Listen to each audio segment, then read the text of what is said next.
Hi boys and girls, Dr. D here. Happy Halloween. Tomorrow's Halloween, and in honor of Halloween, I learned a piece by Edward MacDowell called The Witch's Dance.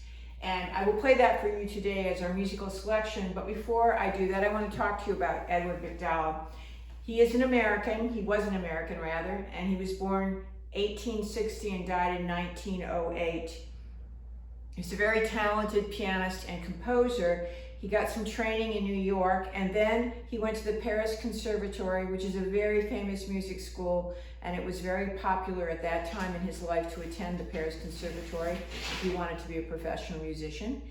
And then later he went to the Frankfurt Conservatory in Germany. Edward MacDowell married his former student, Marion Nevins. They came back to Boston to teach and work, and then later he was invited to be a professor and dean at a music school in New York.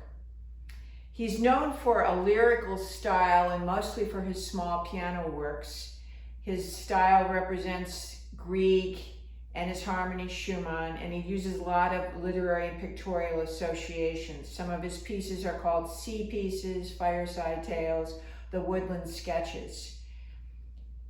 MacDowell unfortunately had a short life, and towards the end of his life he had mental difficulties, mental illness. They're not quite sure if it was a poisoning or some other type of disease. But before he died, he and his wife established the MacDowell Colony in Petersburg, New Hampshire. Now, I have a friend named Dr. Mark Satterwhite, and he has composed some pieces for me that I performed several times. He and I walk our dogs together at least once a week, and he attended the MacDowell Colony about 20 years ago, so I'm using his description to tell you about it. It's a farm, very beautiful but very isolated, very rustic, and it has about 30 studios on it spread out over the property. The cabins themselves are very simple. They have a desk and a bathroom, and if you are a visual artist, you'd get a cabin that has the north light. If you're a photographer, you'd be in a place where there's a lab. If you're a musician, you'd probably have a piano. All the attendants of the colony eat breakfast and dinner together, and a box lunch is brought to them at noontime. Many famous writers and musicians have been there. There have been several Pulitzer prizes that have come out of the MacDowell Colony. Marion MacDowell worked very hard to establish an endowment that allows the MacDowell Colony to continue today. She died at the age of 98 years old, so she lived almost twice as long as her husband. I'm going to play some parts of The Witch's Dance to give you an idea of the character of it, and this is my own interpretation. The beginning part of the Witch's Dance is, to me, the flying witch music. Lots and lots of constant 16th notes.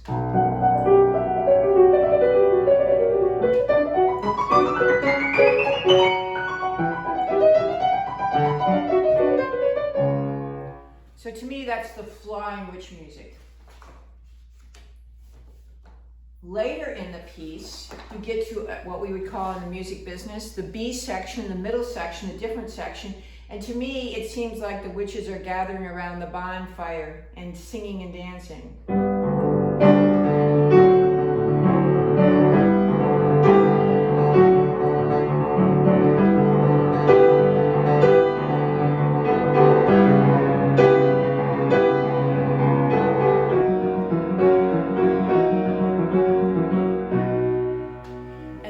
One place, shortly after that, it feels to me like the witches are all joining hands and they're dancing in this very skeletal-like dance, having a wonderful time.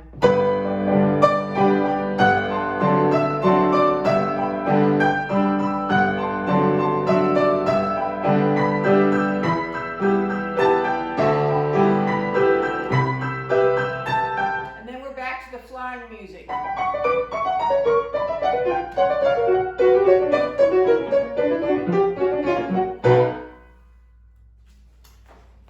And towards the end, like almost all miniature works in music, it goes back to what we call the A section. Flying music again. Towards the very end, you have a contemplative sort of, what we call a recitativo. That's slow. As if the witches are wondering what they're going to do next.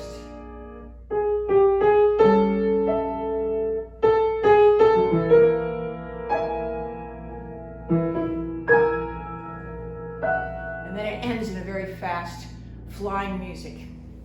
Boys and girls, Dr. D, this is The Witch's Dance by Edward MacDowell. I hope you enjoy it, and happy Halloween.